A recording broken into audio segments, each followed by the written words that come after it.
Hello, good morning, people. Good morning, all. My name is Daddy Chris, and we are yet to witness another interesting day in the history of our broadcast.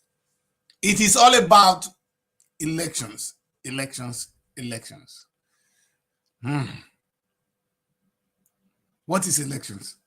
A way where we agree to select the person to govern the affairs of our society. That's what it is. It happens at various levels.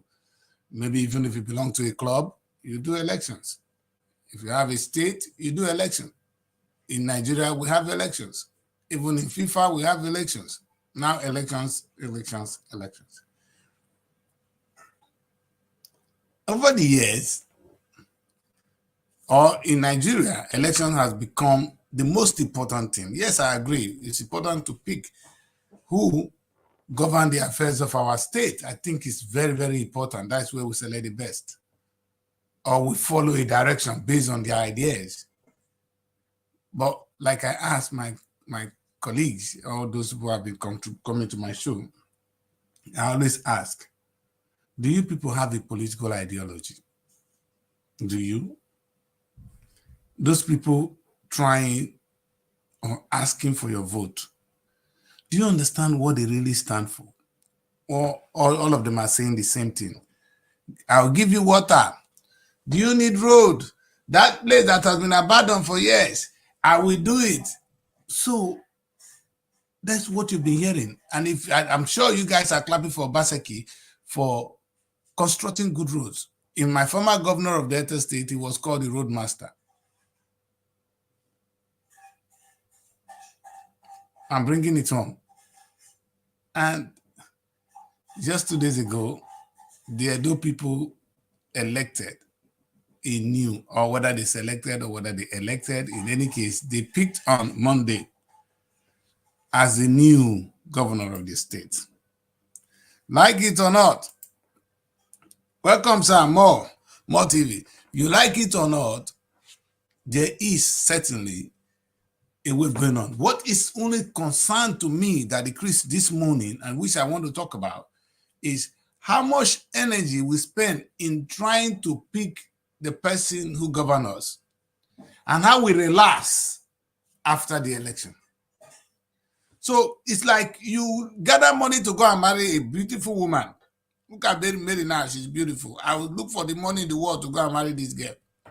At the end of the day, I forgot that to keep Mary at home, I have to give her money to feed. She needs to do her hair. Let me bring Mary back to the show. Mary, let's see Mary. You see now, you think only when you just go to Mary father and you give the parents money and they let you take her home is all. She need more. She need to be maintained. Mary, good morning. Good morning, Daddy Chris. How is London this morning? We're fine. How are you? I'm fine. Have we entered marriage topic today again? I thought we are done with that topic. No, we can never be done with topic because Nigeria, in Edo State, they just marry a new bride. They didn't even ask how they're going to maintain the bride. Because once you select the bride, they've got a new wife, a new wife. Let me say they have a new wife now, or a new husband. Now it's done. You don't know that you have to follow up with your husband. You need to maintain your husband. Or you need to, there's care, there's duty of care between these two persons. There's a relationship.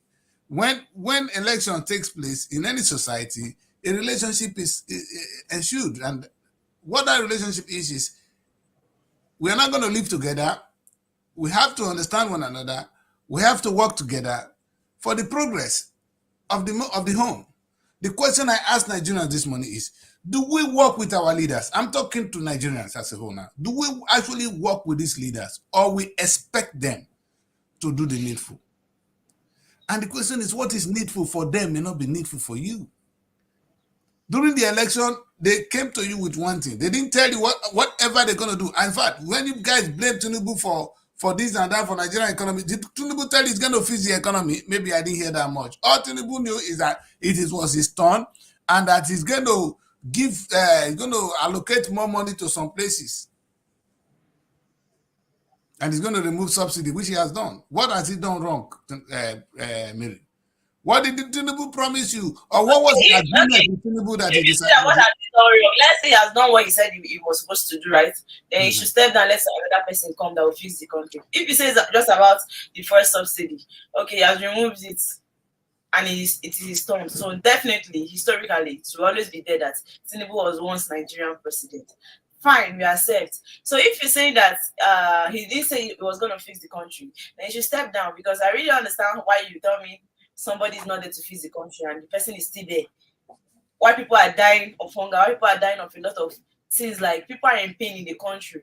So you can't be there if you don't want to work. Yes, you can't be occupying a particular space if you don't want to work, except you really want to work.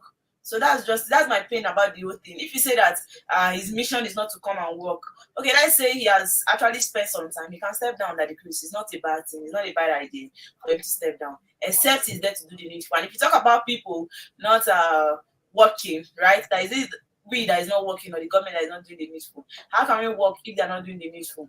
How can we work if they are not Maybe people, when they marry for your village, do they just so our marriage is over and they go home? Is that how you break marriage? So we should keep suffering because he didn't come. I'm asking, no, I'm asking because people don't understand. It's a big contract here. Do you just say to the person you got married to that today marriage is finished and no one wants you? And I did say you be fine girl before. Today you not fine girl. They go your mouth. Is that how we get? Is that how we break marriage? There are processes of breaking marriages, and it's very important to see that this is a relationship that cannot be taken for granted. The relationship between the government and the people is actually bigger than that of the husband and the wife. But let's take it for that instance today. It will help us to understand where we people are lacking, or where we are at fault here. You get married to a wife or a husband. Your husband is there married. Now, you expect something from your husband. He's not doing it. What do? Let's be clear. If he's not doing what I asked him to do, I believe that is where conversation will come. Thank you. Right? Talk about it, because there should be conversation. It's very important in any relationship or marriage. So we talk. But the thing is, we've been talking as regards the government and their do's and the things they've been doing and their doings and everything. We've been talking, right? Yes. But have they been able to do anything as regards all our complaints? Maybe don't you think we need to come to a time go reach here? Sorry, a time go reach. Your wife said if you won't touch her for night, you go say don't touch me. You understand? There are things you do to your own wife. You understand? When you want to, you say don't touch me. You understand? That has not going to contain you. You see, that is what a woman will normally do. The question I ask is, after the Nigerian elections, other than young people, because I got to give young people credit here, who came out en masse and said no to bad governance. Then, of course, Labour came out to fight Tinubu for some few minutes. What have the educated elites done in this country? They have more power. You see, Mary, they are in a marriage, there are levels of dispute settlement. There are some dispute will go to the family. Before dispute they reach court for marriage, you don't finish you. You understand? We settle between the husband and the wife. Some brothers, good wife will call the brother, say, tell your brother, see what they do. You understand? Sometimes the matter will go to family. In fact, before police go come into the matter, let's say the family has exhausted their own bit. We don't keep track of our leaders. We don't follow them up.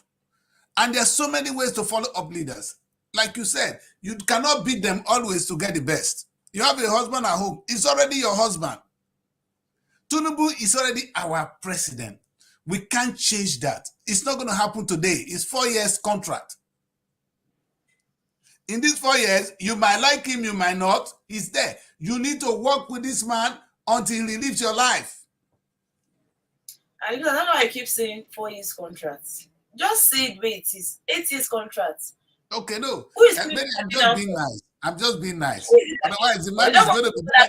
Tinubu is going to be there for the next. No, Tinubu is going to be there for the next 12 years. You know what is it? He's going to pick the next president. That man, Tinubu. He's going to serve this for 8 years, and he's going to pick who will be the next president of Nigeria. Only if that man is stronger, they will tell Tinubu to go after 4 years, not before the 4 years. You see what this guy did yesterday? After winning the election, he went to Dobale. He go to that for people when he put him in. Where these people like Akpabio day, what do you expect? That's what I'm Somebody saying. when they win the election, go meet them Akpabio. Why are you kneeling down to greet people, to thank them? Nah, don't be those people help her, Mary, when you marry your husband, wait, this thing you are talking is wrong. When you marry your husband, you know they go greet the husband family.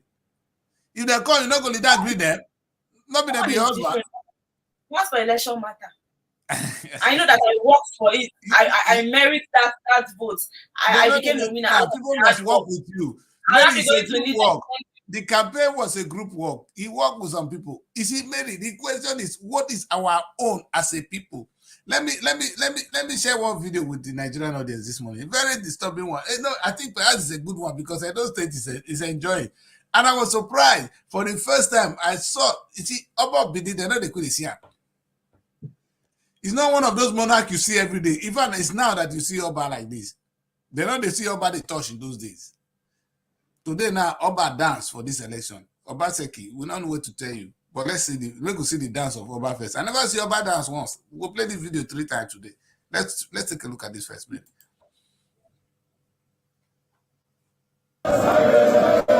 What's happening?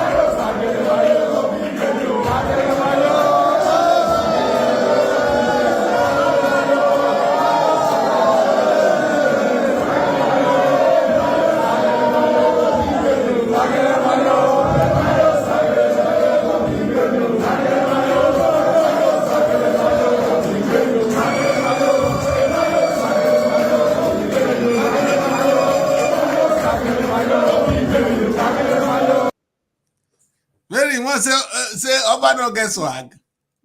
But I want to understand something. So, that means Obaseki has too many enemies. So many. The guy created. We'll come down for another day. There's no way PDP would have won now. There's no way. The enemies are much. They are much. In fact, the PDP we know, you see, of all with the big power coming from up, you get one enemy. Your biggest enemy is Tinubu. When you send away that time, say, do not be Lagos. Big message. He's there, looking upon you, casting stones with heavy. In fact, the light when it shine on you too much. If Obaseki no go prison, an out of God, he's heading to prison. And you do that one finish, Obaseki. You came back home. Instead of you to get more support within your deputy, you kick your deputy out. We're going to come to that today. You understand? Does Obaseki even deserve our sympathy? Because the only reason, even the deputy, whether he fight people, it don't concern, whether he fight president, but the way he treated his deputy, I don't know whether that is lawful. We don't really know what there are some inner issues that might not be discussed outside. I know, but as far as we're concerned, things are done. Maybe we don't need to know how you sleep with your wife at home. When the matter come to us, we'll judge it as we see it. You beat her, I mean you not beat her. You understand? You not get what your wife go do when you go raise and beat her. There's a way you do treat her. Anytime you beat her too hard, we go vex. It's simple. There are things your wife will do. We know women will do certain things. Your deputy will offend you. There's a way you will handle the deputy. To the glory of, in fact, people will praise you. Do you think all these governors, they don't have problem with their deputies? You don't kick them out, especially when you are close to election. Where is your wisdom? Your wife when you go take whole hand, say now your wife during campaign, you beat her. They will come when you come to campaign, you are alone. And people will say, where your wife? Where was your deputy? That's one. Number two, how did you manage to win the whole local government? Today you are crying foul, but you are the same person that won the whole local government by force. Today we're going to discuss election matter in Africa. Thank God, Richard is right here with us. Richard, how are you, Good Richard? Morning, how are you? Not too bad. It's just too sunny. Raw. We are complete again. This is Richard. Richard happens to be all the way. Anyway, for those of you that don't know, Richard is a political strategist. He's all the way. He has joined us all the way from Accra this morning. I don't know why he managed to fly to Accra. The guy is on holiday. Be careful. Come back alive. All right. Richard, straight in. How are you doing, man? I'm not too bad. Good morning to everyone on the show and the fellow hosts. Great. I'm doing well. It's sunny. Wonderful. Welcome to the show. Thank you. You're coming, Richard. I've been trying to describe the relationship between the electorate and our politicians or our leaders. Let's use what actually the best right for them is people in power, really. But I've been trying to analyze the relationship that it's a relationship between the husband and the wife. I'm using it to compare that when you go into a marriage, the beginning of it is the marriage. You go, you gather money, you go and dance, you get the wife, they give it to you, you go home with her. But you need to maintain the wife. It's a daily thing. But we Africans spend more time, more energy selecting a leader in the name of election, but we don't actually follow it through.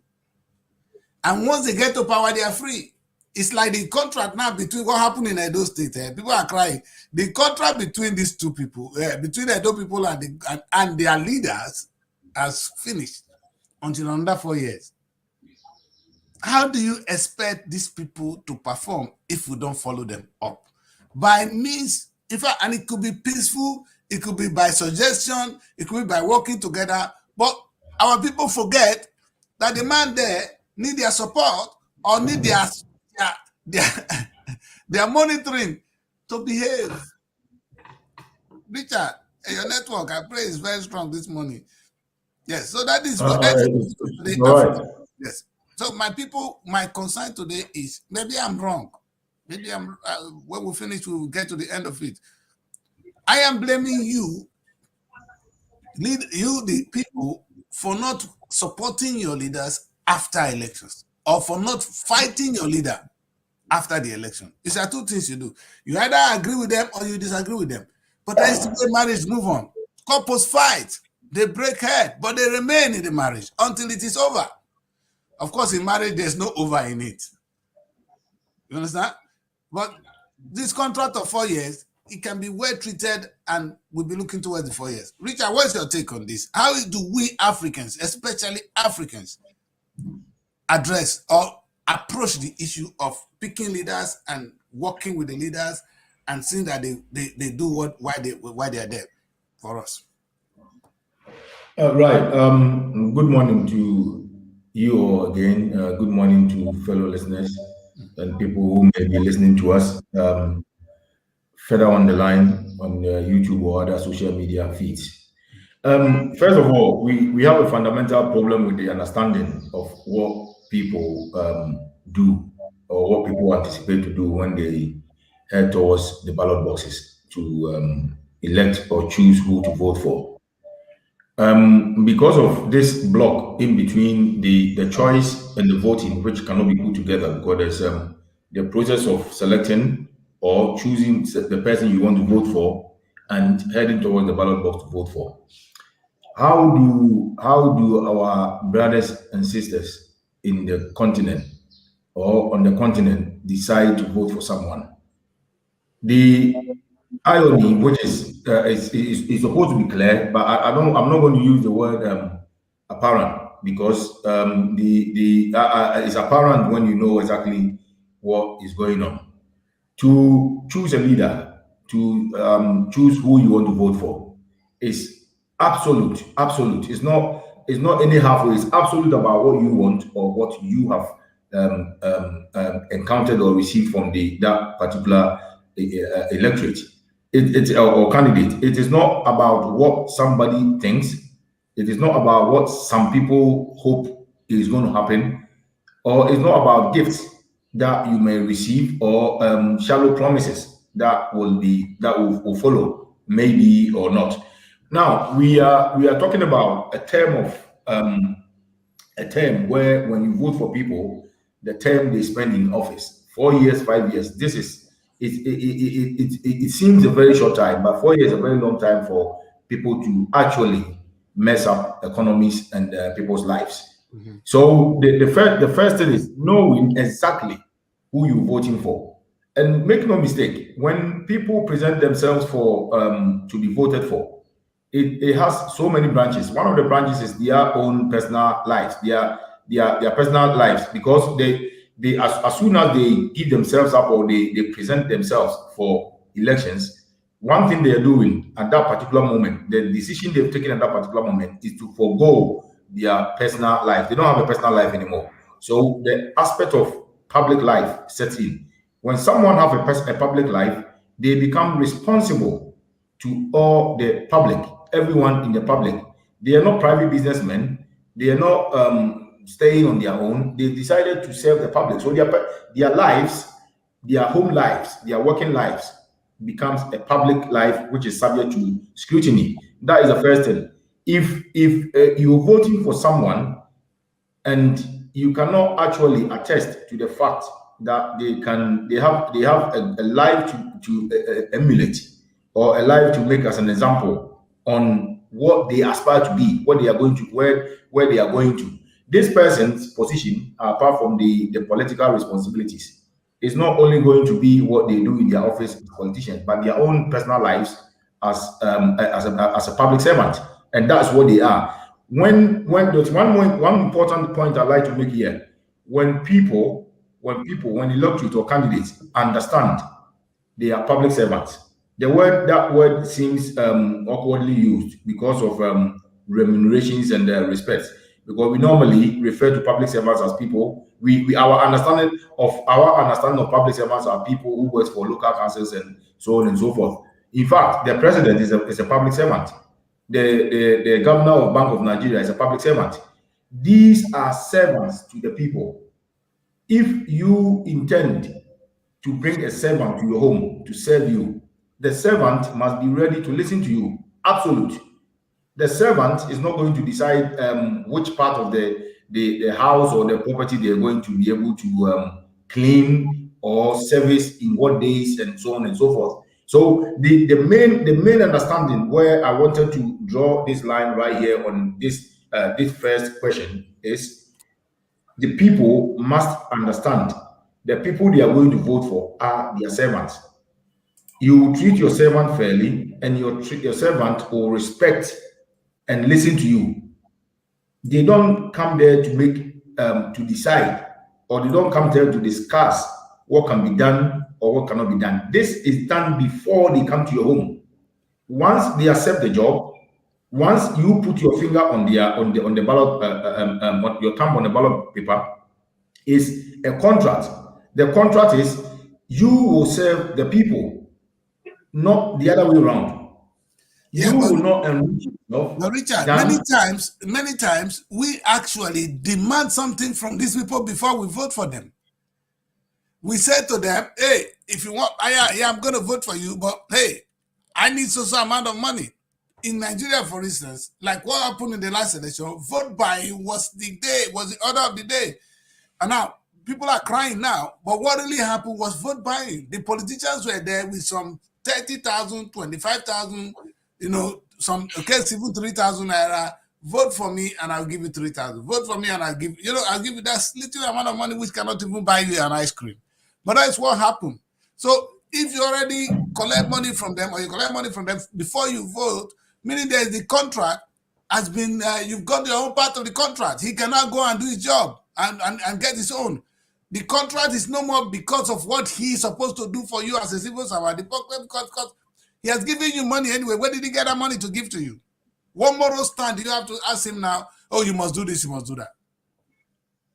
You see, we're going the same way. That is the same way. If you happen to bribe your servant, if you're looking for a servant to serve you in your home, I want to very much concentrate on the word servant, the service, the master and the slave. That's where I want the ordinarily, the word I use to make an ordinarily word. This is not legal. This is home stuff. This is what we walk about. Our daily lives depends on. We have a master, we have a slave. If you go to a shop to buy something, you're going to have the shopkeeper. The shopkeeper will serve you. They become your servant. It doesn't matter the profit you're going to make. When you take a price from an electorate, a candidate, they've served you already. That is the end of it. That's before you put your thumbprint, before you give them the power, they've paid you already. And if you are paid to do a contract, all you need to do is do the contract. Yes. I don't need to pay the person again. I don't need to service the road again. I don't need to provide them with water again. I don't need to do anything. I don't need to even respect them.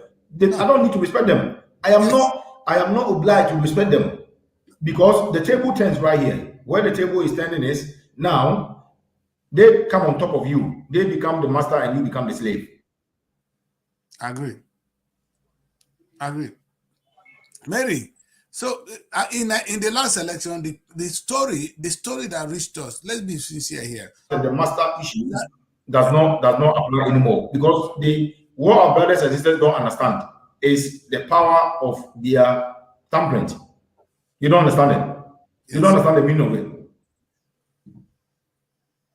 Now, Richard, the network is a little bit moving, but at least I think I was nicer to you people when I described relationship as a relationship between husband and a wife. That is like two equals.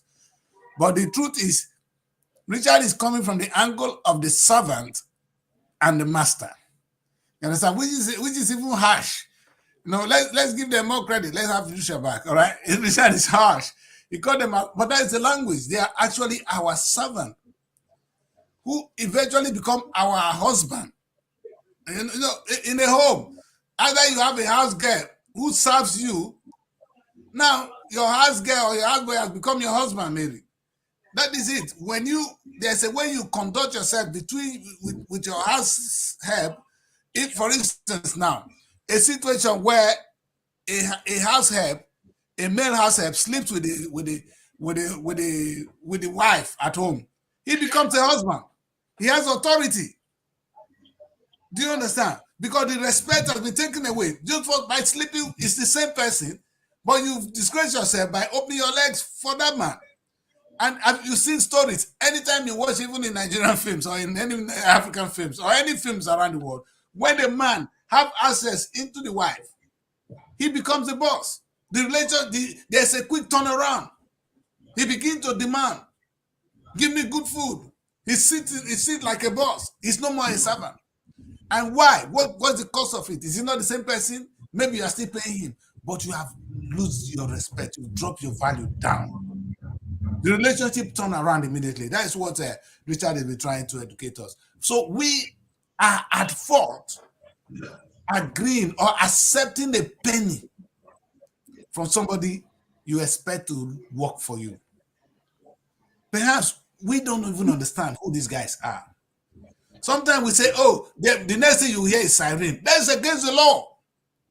They should not even be, they should not, I don't know, in the UK where you have an MP that you cannot talk to, you will not vote for him next time. You know, that person knows his own is gone. When you write to your MP today, they respond the same day because they have people assigned to treat all issues, domestic, all kind of issues. If I have a problem in London now, the first person I'm going to write to is my MP. Maybe the next day I must get a letter or a call from the MP office. That is a relationship between a husband and a wife. I don't want to even use the word a servant and a master. But by the time perhaps I now collect money from him to vote for him, what does he care? Next time he's coming back to give me some money and get another vote. So he in fact, it's very clear. So we as electorate, we've lost it. We lost it. I want to chip in something right now. Good. Whilst I'm on the continent, what appears to be a normal thing is people think they can do anything they want because of their own personal financial positions. So they tend to justify their wrongdoings because of their financial situations, and they believe that is a mitigation. That is okay. That is all right. They think we've seen politicians over and over again. They all come and do the same thing. They are all coming to steal anyway. So we have to make our money individually before they come to power, before we go and vote for them. So they think it's okay. We spoke about the young Nigerians demonstrating about jobs and that a few months ago. What we are seeing is, I mean, it's the same thing reflecting on we talk about elections, the public responsibility, the civil responsibility to engage in public affairs. When we have people not understanding their power, what powers they wear, the powers they hold. When Their we have people duties. They have duties and responsibilities. That's the right word. They have duties and responsibilities. that's right. That was where I'm coming. You know. So if they don't understand, if they don't know the power they hold, when people understand and know the power they hold, they behave differently. And there should be some charitable organizations, non-governmental organizations, practically educating people, speaking the language they understand, telling them exactly what their thumbprint means to the country, to themselves, to even the people who they are voting for. Because irrespective of an incumbent or a newcomer, it doesn't really make a difference. The matter is someone who is going to serve the public. The name is the reason I concentrate on using the name the master and the servant, or a servant, to be a public servant. You are a public servant. You don't even have to display your wealth, even if you had it before you came to politics. You came to you cannot. This is an insult to the people. The people does not understand the kind of what they demand. This is the problem. When a government or when a public servant does something like construction of a road or a street, extending water, extending electricity, building of hospital, our people thinks the person have done well. It's part of their job. They get paid to do it. It's not their money. You see, this is where we give credit to non-credible people. This is the most interesting part of it, Richard. Thank you for bringing us to this where I'm going. Understanding the duties and responsibilities. If you know your own, that okay, you've lost one part of it by collecting money, then even Richard, if you have a relationship and there is this bind there now, because your servant is there to serve you, you still have to monitor your servant and tell the servant what you want. If the servant is not behaving well, you have to be able to come out. Like the Nigerian young people, they came out twice now in Nigeria in my lifetime, between 2020 and now. I want to give them credit to demand something from their government. They were shot at, but fine. But they've made a demand. The question I ask is, where are the educated elites in Nigeria? Where are those who have the weapons to write? Where are the lawyers who should be taking the Nigerian government to court for breach of human rights in many cases? Which of the courts? The lawyers can. They can. If the lawyers come out en masse, maybe the government will panic. If the lawyers association, if they have a body that can actually embarrass the government from time to time, only one lawyer was taking Nigerian government to court. That's where Festus Keyamo came from. You understand? Faroyemi was the only one. He was the one that frustrated Nigerian government. They arrested him again and again, but he was taking them to court and embarrassing them, winning several cases. It's not true that the Nigerian court will not give you justice. Sometimes we're sleeping. And what we saw now, this revolution we need. Yesterday was the topic I talked about, the revolution we need. No, sometimes this revolution does not come from those who have the means to do it. You allow your young children to come out, they protest, and when they're going to shoot at them, they got scared. You even call them bad names. That's what the educated people are doing in Nigeria. There are two aspects of when you talk about scholars and educated people and the knowledgeable people, for that matter. Yes. The laws of the land. If you need to make it work. It's a document that sits somewhere. Yes, Man have to pick it up and use it and present it somewhere. that's it. These are cost effective, time consuming. But this is where non-governmental organizations comes in. This is where charitable organizations comes in. When people from the elite, the establishment, this is where I was very very interested. It was very interesting to me when the Nigerian youth rose up some months ago, because if someone from the same political from one of the political groups brings up something, it is a political staff. It's not for the public. It's a loophole they found to backlash the government. Non-charitable organizations have no affiliation with politics. Their service is to the people. So when they come up with anything, when they come up with any suggestions, when they blame a government in power, they blame the government wholly, not only the one sitting in power. The removal of an establishment, to remove an establishment, I'm afraid it's not going to be by the ballot box, because of the geo structure of Nigeria coming back from years and up to now. This is why I was very, very, very much. So that's why the revolution we need. That is the only way to, because the current government will go. The one that is coming has been there before. This is not what we need. We don't need someone who's been there before. We need the new ones we don't know. The new ones who have sat at the back, being part of it and understood the way we live. In fact, some people can try to behave or can try to show us they understand our plight. They don't. You can't understand someone's plight by spending a day.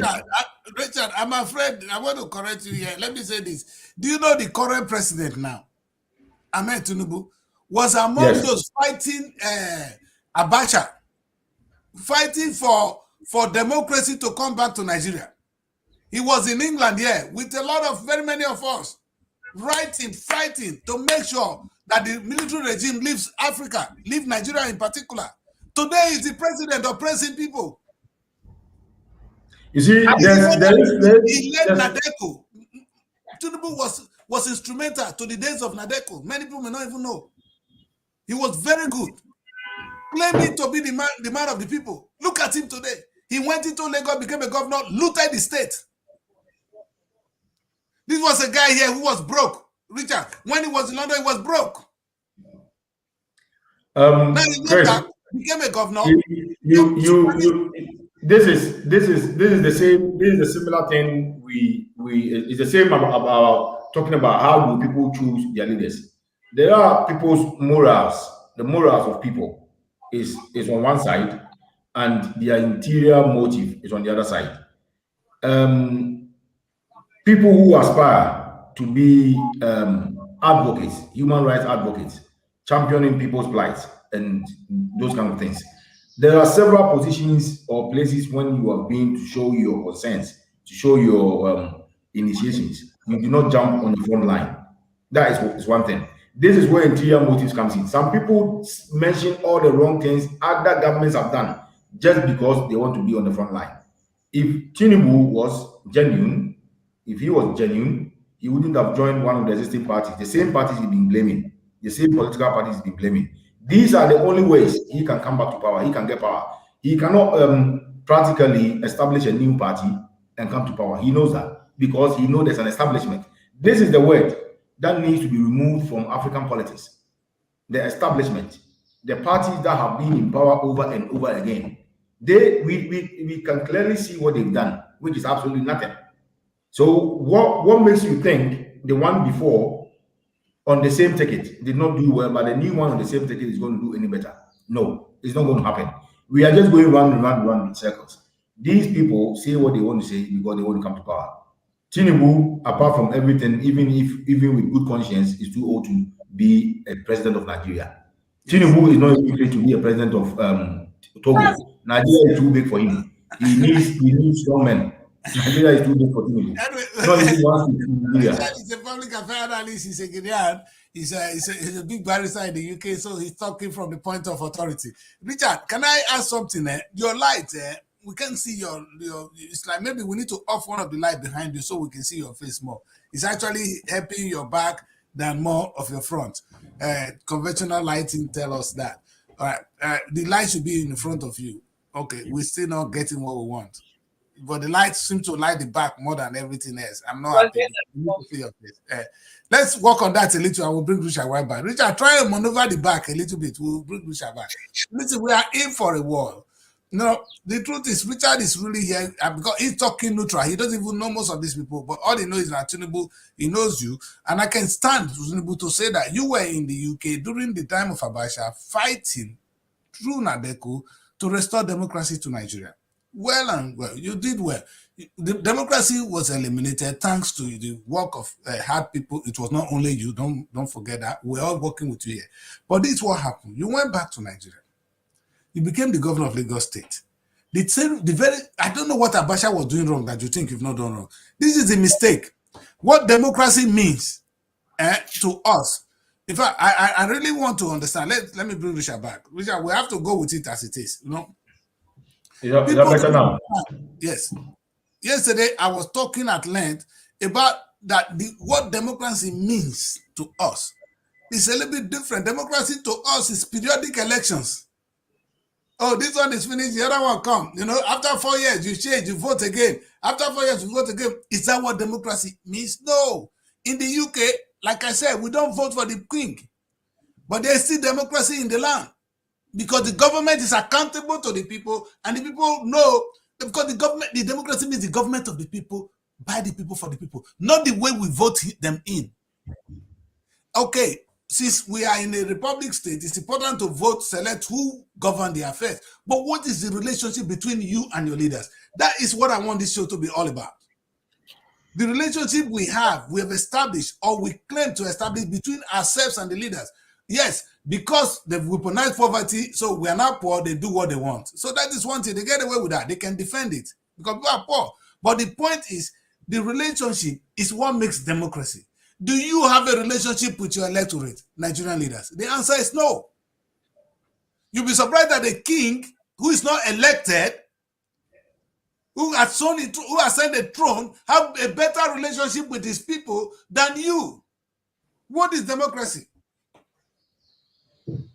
Are you saying the people that selected their own king or agree on the tradition that the son will be the next king, and so there is kind of peace? They are not living in a democratic state, and they have relationship with the people. But you that is selected or elected yesterday, you've gone now. The newly elected governor went and done ballet to his big boys. He has a relationship with these people. The people he has a relationship with are those that help him to win election, not us. That guy has not given a sound speech since he won. He's still rejoicing. He's still celebrating. He's still celebrating. Very good. You see, that tells you the meaning. And another thing, Richard, which I want us to look at on this show today, is what those who did not even win elections. I come to you and I said, I want to do this. You now trust me. Maybe we didn't win the election because we are not majority. But you have some followers. We have that case in Nigeria today. There are three big set of people. There are those that will follow the PDP till the PDP die. There are some people that believe in Peter Obi's movement and then this present government. The moment the election finished, the remaining two left. They follow that. The people follow them. There was a relationship established. Those people are now abandoned. And I'm wondering that what you said. There's one of them, one article. The moment he finished, if anytime he loses the election, he goes to Dubai. A year to the next election, he will come. Buy everybody around. He knows that you will not win. He knows that he's not going to win. He's not going to win, but he's there to drag some people with him. And my problem is, what relationship do you have with the people that voted for you? My question to Peter Obi this morning is, what relationship do you have with the people that voted for you? The first thing I want to establish, just before I answer your question, is when people post adverts on newspapers or on various medias to looking for a servant or a worker to work for them. If the worker happens to pay any bribe so they are selected, then we have a problem. because it's the other way around. After a job is done, before people are paid. It's not the other way around. Now, when we talk about relationship between the electorate and the candidates is such that the people don't understand there must be one. They don't understand what they expect from the people. This is why the trick of the politician, I'll use the word trick because it's either the politician don't understand, definitely the voters don't understand it. Is part of the relationship is communication. The most important part of relationship is the communication. Now, what they do is they do a lot of mass rallies. The mass rallies giving speeches to people does not build relationship. They prepare their statement probably from their script writers, their secretaries, and so on and so forth, and they come and read it to the people without any opportunity. Some can't even read. Some don't even bother to read it. They don't bother. Exactly. But to make it to reverse this kind of conundrum is for town hall meetings and face-to-face door knockings to happen. This is where people get the real opportunity to ask questions. When you ask people questions and they try to lie, they try to be untruthful to you, it makes it very simple for you to make your decision. It's not about only the monetary aspect. Not everybody gets a gift from their candidate before they vote for them. But a lot of them don't even get the opportunity to test the mindset of the person. What is actually in the person's mind? Because when people when they go on their meetings, they sit in their conference room to think about how they're going to manipulate the people, i.e., what they're going to tell them to be convinced to vote for them. That becomes a very different matter from when people sit in front of you and you are telling them why you should be voted rather than the other person. This is when you say what you're going to do, they ask you how you're going to do it. Why do you want to do it? Why didn't the other person do it? These interactions brings a constructive relationship between the two of you. Because one thing that is very clear is during elections in Africa, the electorate and the candidates, they somehow have about a 1 mile relationship radius between them. After that, after the elections, the distance between them extends to almost 1 million. That means it's unreachable. That's what I'm saying, Richard. The question, perhaps the question we should be asking the electorate or our leaders today is, why is the relationship only exist during elections? Why does it exist on a daily basis? Do you just get a servant who you select the servant and the servant is selected, is done? You work with the servant. There's a relationship. It continues. I about town hall meetings. If question I ask the leaders is, Tinubu, how can you be governing us if you don't even know our own how we feel or how we want to help you? Or Richard, the money they are borrowing, the painful thing is every money these guys are going to outside to borrow. If they communicate with us, we will give them the money. The money is with the people. There are Nigerians who have enough money. The money the Nigerian government is going to borrow, it can be raised within Nigeria. But they don't communicate with us. I think we've gone over. We mentioned the reasons why they like to go abroad to get the money already, because that is a more responsible way to keep the money for themselves. That one is when people were not aware of it. I'm sure they will come to the light and they understand the reason why. Government issuing bonds to raise physical is Nigeria is huge. Nigeria has got the money, but when you take the money from the people, you're going to be accountable for it. They're going to ask you back. They're going to take their money back. Yes. And they are going to be serious about it. In fact, when the youth were on the streets demonstrating, in other words, they were not demanding, they were pleading. This was my problem. As serious as they were not demanding, they were pleading. This is different. If you take money from someone and they want to come back to you for it, they come to demand it. They don't come pleading for it. They don't beg for the money. They don't beg for it. They demand it. That is why it's better to go outside, borrow the money from outside, where people will not know the accounts of it, the negotiations of it, what agreements you made about it, the contracts in it, what you're going to use it for. So they bring it back, and before the money reaches Nigeria, we got about 20% to do whatever it's going to do. But if it was coming from a bond, if it was coming from the central bank where people have put deposits, they have to account for it, every penny. It doesn't matter 50 kobo or 10 kobo. Every money must be accounted for because that's someone's life savings. This is the reason. But that on the side, that is one part. That is one part of the thing because they are not going to present themselves. They are not going to present themselves for these questions to be asked. So the time Nigerians have, or any African country they have before they vote, is the scrutiny before elections. They must scrutinize them. And the education I was talking about the education of the responsibility of the voters was the a popular how do you call it, demonstrative voting. The you don't we you can do protest vote. There's protest vote. You do protest vote. Show them you know they've not done well. Show them they nearly lost. Don't just sit at home and say I'm not happy, so I'm not going to vote. No, you must vote. You don't have to vote for only them. You must vote. You must vote for the smaller parties coming up. You must vote for other people to show them, yes, we are not happy with you. We are not happy with the establishment. This is how gradually the smaller parties, the newly coming parties, can also rise up and challenge the establishment. When we have only establishment, you don't challenge establishment. At the goodness of their heart, they will do something good. We don't need people with good heart. We don't need people with good heart. We need people who will be responsible, who will carry out their duties as they sworn to do. This is what we are looking for.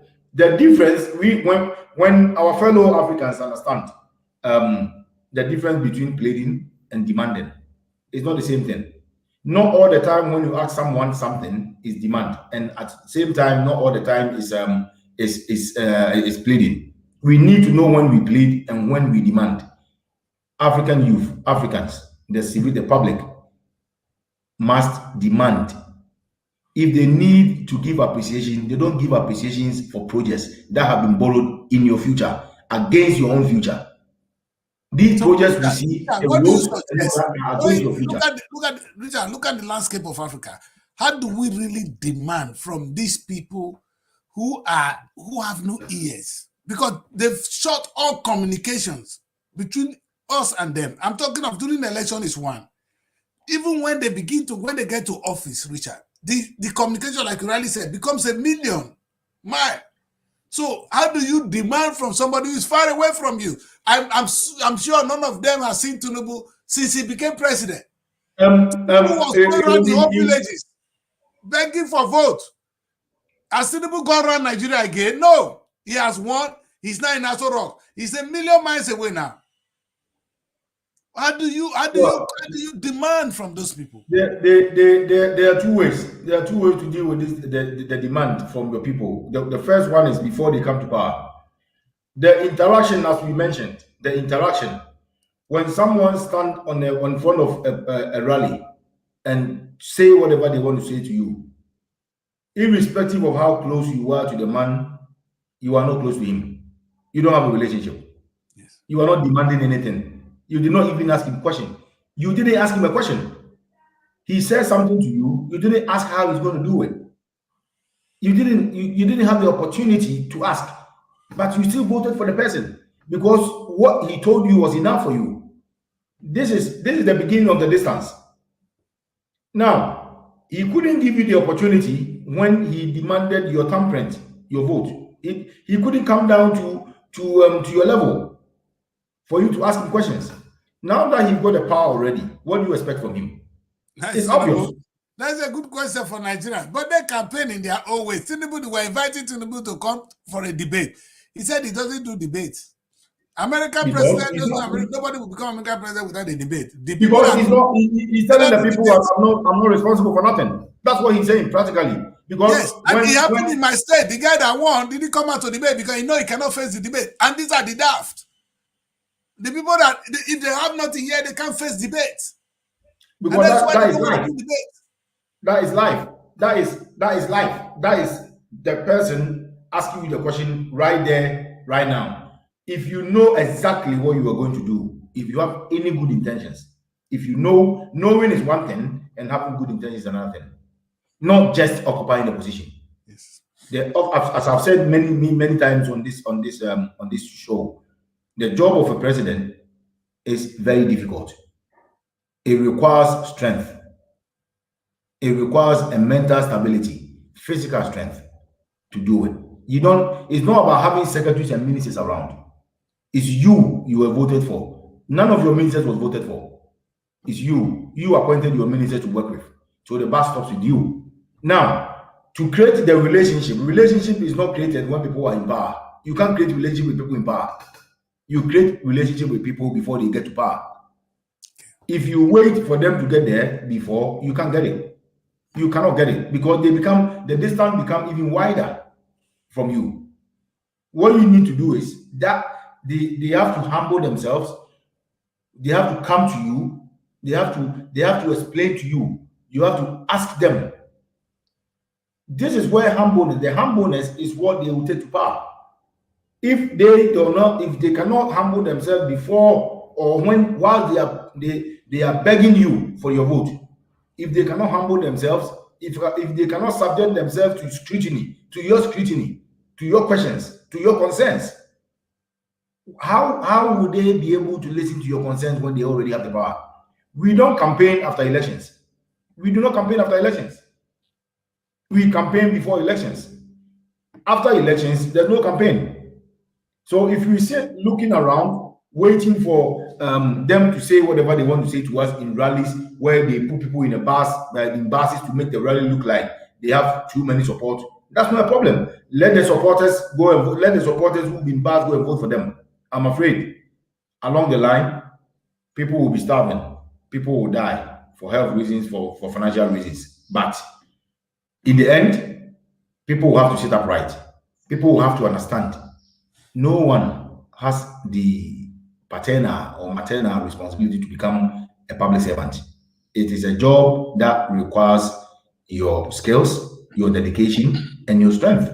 It's not just because your father was, or your mother was, or your uncle is there. No. But the main point I want to echo and re-echo, over echo, is a public servant. If the president is a public servant, if the president is a public servant, everyone who gets paid by the accountant general of the country is a public servant. You are a servant to the people. The way you talk to them, the way you walk in front of them, the way you behave in front of them, both in the office and in your private time, matters. It matters. If our African politicians don't understand, this is civilization. Civilization means respect. You have to be civil. You have to respect the people who put food on the table. It's not the other way around. It is not the other way around. It's not only in Nigeria, it's across board. They cannot submit themselves. They have to be submissive to the people. They are serving the people. When the master... Richard, look at where we are. Look at where we are, Richard. We are now in a situation where our leaders or people in power are million miles away from us. How do we make this demand other than protest? That's the only way. That's why I said there are two of them. The first one is, if we've made all these mistakes, or maybe it's not mistakes because we did not have the knowledge of who these people are to us. We didn't know who was the master, we didn't know who was the slave. It is clear. It is clear. I am not going to beg someone to contest for a position so I can vote for them. It's them who decide to contest, and they come to me to ask for my vote. So the other way around is, you are going to serve me. You are going to serve me. When you were coming, I didn't know, or I didn't understand the way you were supposed to behave. Now you are in power already. I don't know, and you are telling me you don't know. Now I know. What do? I have to protest. It's protest. It's when the heat goes to them. I'm afraid some people think these people are powerful. They are not as powerful as you think. When the heat gets to them, you will see how powerful they are. Look, the soldiers, the police, the security services, they have families. No, Richard, what power does Tinubu have? An old man have over the other people. An old man, what power has he got? You know, sir. If you stress by people, it's going to break down. So, and these are the people killing us. And that's the thing that is confusing. You see the weak man becoming more powerful because he has a little words around. Because the truth is, the money that is with Tinubu is not affecting you. It's his money, is doing what they want to do with it. But you subject yourself to that. Where is that come? It's a psychology thing. It's not even a physical thing. It's not a financial thing. It's a psychological thing. That somebody claimed to have one power who is really powerless over others, and it can continuously oppress others, and the others are there dying. Maybe we could compare that to the days of the slave trade. How the one white man managed to whip all of us in the farm. See, when you have when the education will take some time to stream down to the people, which I'm afraid is taking too long, especially the level of education we know from Nigeria, right? So it's been too long, but we can only hope it gets there. What the people need to do is what exactly very clear things they are not doing. But the journalists, the medias, the local medias, they intend to use languages that people don't understand, or deliberately do not tell the people how it's supposed to be done. Because not everyone is a politician. Some people are politicians. Some people know the law. Some people know the rules. How does it trim down to the people who does not know? The people thinks when someone comes to you, when someone sits on the platform, stand on the platform and says, "I'm going to do this, I'm going to do that," it must be done, or they won't be able to do it. Time and time again, we've seen it not done. Time and time again, they leave office, they don't care, they become rich. How do poor people get into politics and become rich? What do they invest in? Exactly. They invested in bribes. Richard, you touch a very difficult area, Richard. Richard, you touch a very difficult area. You see, one thing is when we demand accountability, like you use the word demand. I'm going to use the word now, all right? I'm going to keep using the right word to demand. When we demand accountability, in and outside when they are in office, somebody we know, like I made an example of Tinubu. Tinubu was broke. He was outside. He gathered money. In fact, it was begging. He was gathering money to go back. The man that became a governor broke. When he left the office 8 years later, he was a multi-billionaire.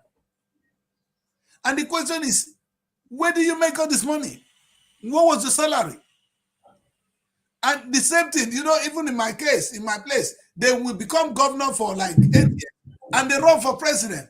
If you see the amount of money they spend on the campaign, you'll be surprised. And nobody asked, Richard, nobody demand accountability from these guys. See, Richard, demanding what they're going to do when they even get to power is one thing. Demanding what accountability when they're in power is something. But even when they leave, if we keep leaving them alone, then the other one will go there and loot. Richard, how much all of them, I can tell you today, the state does not have a bank. They have their own banks. You see, one short one, the other one, the dancing yesterday that he has won again at Edo State. You know that man, he has the biggest estate now in Abuja. A guy who used to be humble. Maybe it's the system that actually corrupt them. Maybe it is we that actually corrupt our leaders. Because Oshomole was a very good guy. Oshomole was the man of the people. Richard, as at the time, this guy, he was the chairman of the Labour Congress here. He was leading, fighting the government to sit up. But today, he's among the loot. If you see his wealth now, a little man. So it's not as if he's powerful. Where did he get there? When you were dealing with people who does not know exactly what goes on in their bank account at the end of the month and who does not have it, we can anticipate how you see the public servants will be talking about all the people who gets paid and all that. How many police officers in Nigeria? How many nurses? Maybe doctors? All these public servants, how many of them knows how much comes to their bank account through their salary every month? A lot of them doesn't.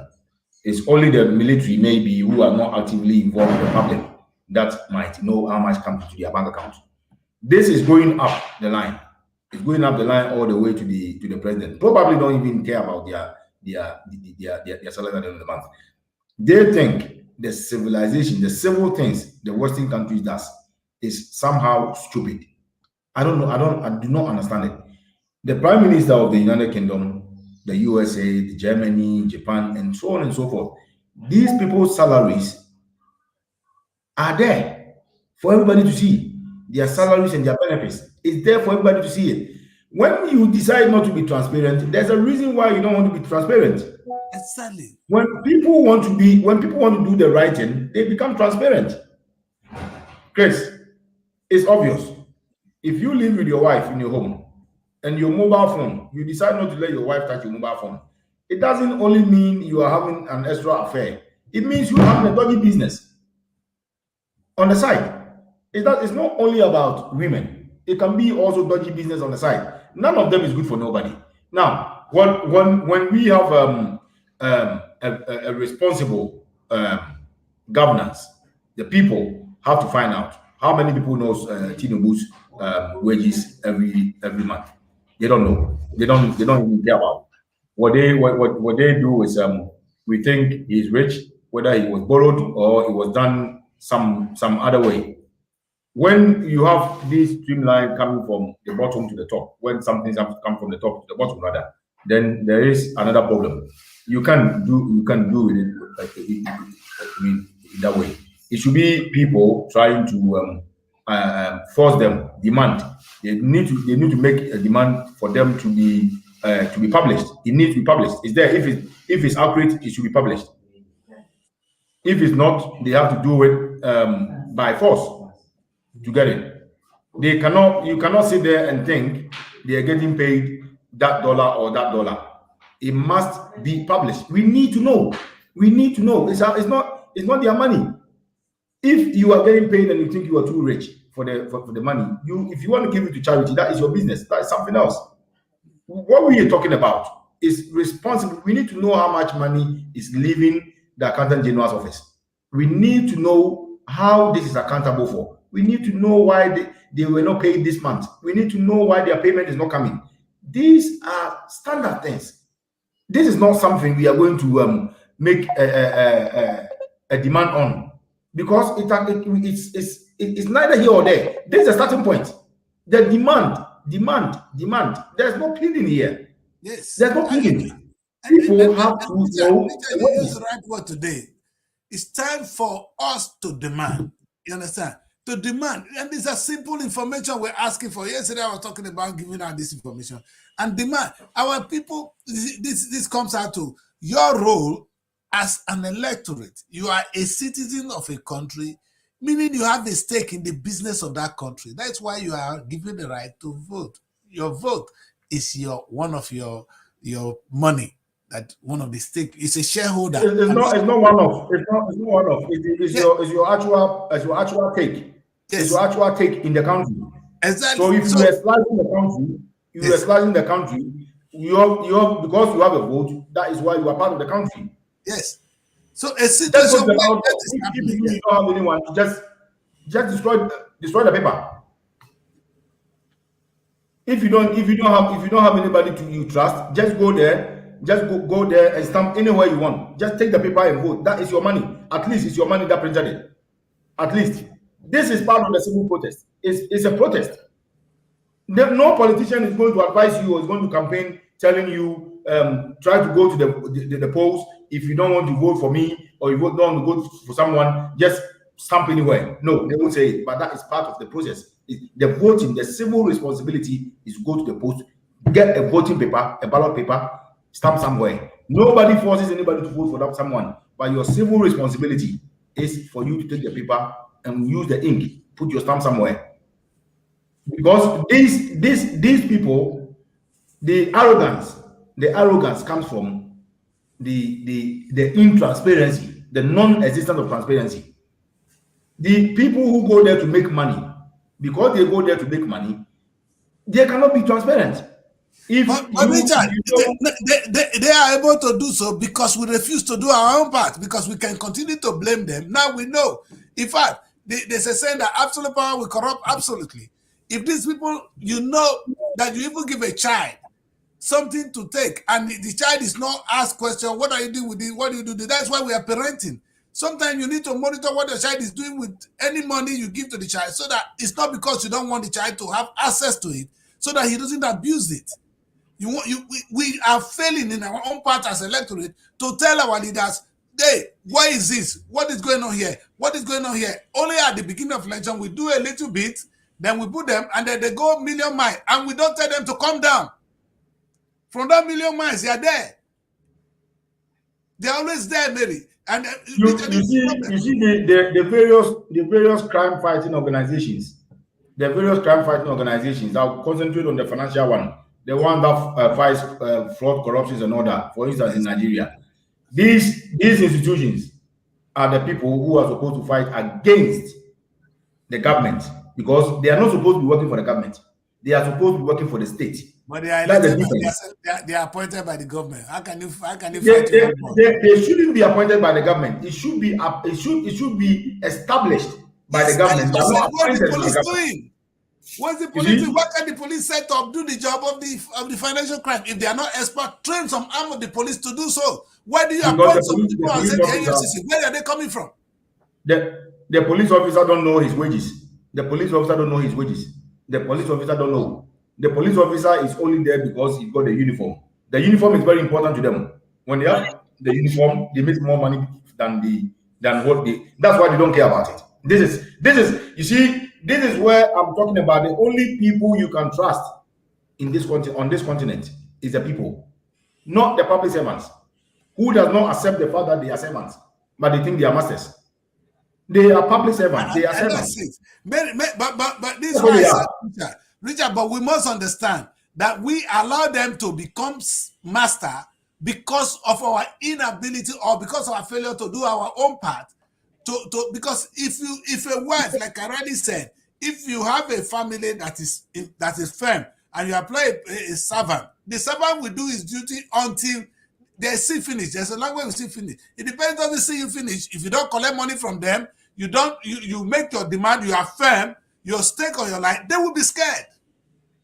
Sometimes we don't, as a society. You see, once in a while, we see our children come out to protest. So what the government is doing is wrong. They call them bad names, they shoot at them, and we stop. But the elders, we who are supposed to even say, no, this is not acceptable, we are quiet. We are watching. We have a gap. We have a gap right here. The gap is, remember the last when they were seriously having the protests and all that. I made mention of something. I made mention of a clear demand. What they actually are looking for. That clarity. Until we get it, we are not coming on the street. Exactly. You know, when you do things halfway or hastily, all you're doing is you are going to hit a very, very big wall. And that's what we got in Nigeria now. Yes. A lot of people were counting, were supporting, were in support of what they were doing. They were hoping something very, very good would come out of it. Because that is the only way people were going to be afraid. Look, when we see the soldiers, when you see soldiers with their guns and that walking along the street, the police, the military police, and so on and so forth, their power ends as soon as they are scared, as soon as it hurts their families. Because these police officers and security services, they are not imported from South Africa. They are Nigerians. They're one of us. They are one of us. Yes. When they start shooting people, very soon one of them is going to be their own niece or nephew. And what happens next? Who are they fighting for? They are fighting against their future, against their own future. They don't know when they are going to die. The current system of health service in Nigeria, if something does not change rapidly, it's going to be there for the next 100 years. If a serious investment and innovation is not pumped in, the same civil problems we are having with the health service is going to be there. So if someone comes out to tell the person, to tell the leader, the person who is supposed to deal with it, if someone comes out to tell them, look, I am not here to kill you. I'm not here to throw a stone at you. I'm not here to burn your house. I'm here to tell you, if you cannot fix this problem, if you cannot do this job, please leave. Let someone come and take over the position. And you think it is okay to fight against that person. You are fighting against your own history, your own future.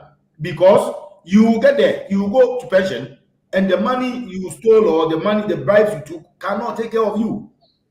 it's not going to be your children's children. We're not talking about children's children. Most of people in Africa in the civil servant don't think about their children, not even their children's children. When people start thinking about their children's children, their future, Maybe, they start thinking. Richard, let's bring this matter home. Thank you, Richard. You're doing well, amazingly. I'm going to stick to the word demand today. You see, Edo people, for some reason, demanded, because they were asking questions, who is this guy? Who is this guy that's want to be this? So some people were sold to them, to the extent that the euphoria today in Nigeria is about the elections in Edo State. That was a clear case of how we can participate in governance. Not in election. We should be participating in governance.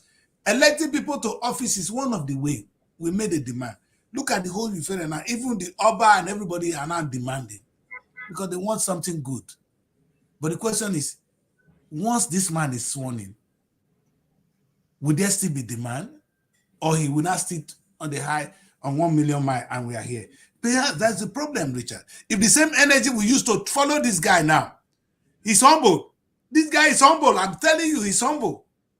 The newly elected governor is a humble man right now until he gets that mantle of office.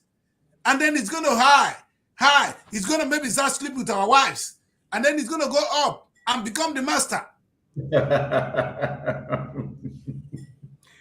Maybe anytime you call him now, he will pick. He will say, yes, my brother, this is what we're going to do. Until he begins things, the thing is going to turn around. Maybe we should hold him now and work with him.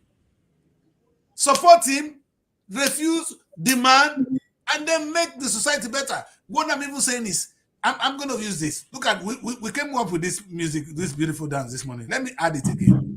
All right, I think we need this one. This is one of the most reverend of traditional ruler in Nigeria. To the extent that the man is dancing. I'm sorry, guys, about to play. But I love that he's dancing here. You know why I love about this?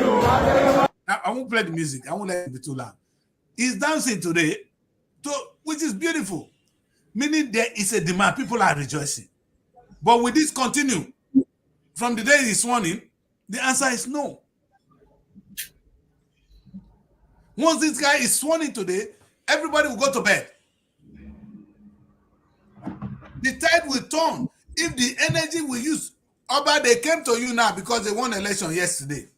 They come to you. How often will they come to you to come and talk about how they govern your people?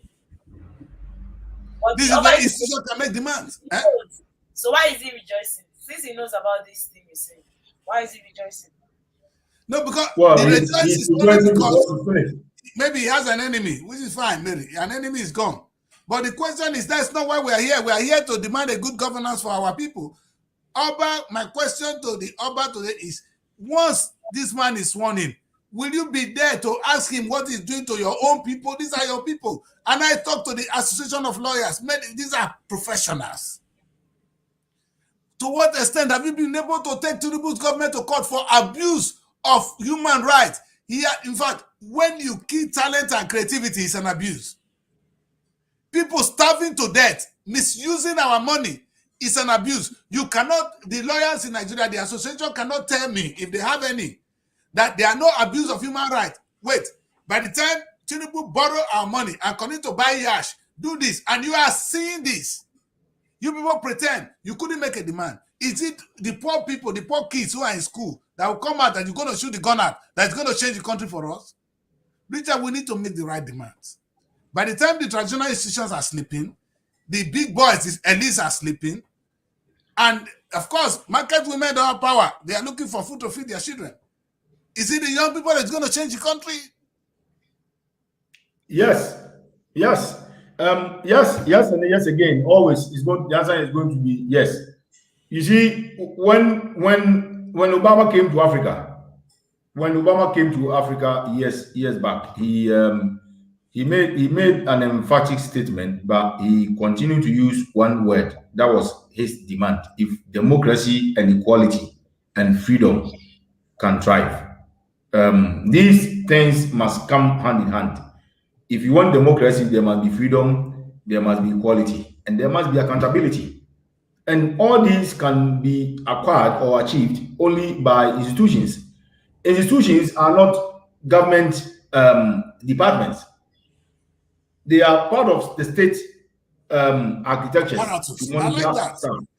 These are part of But the state apparatus. I agree.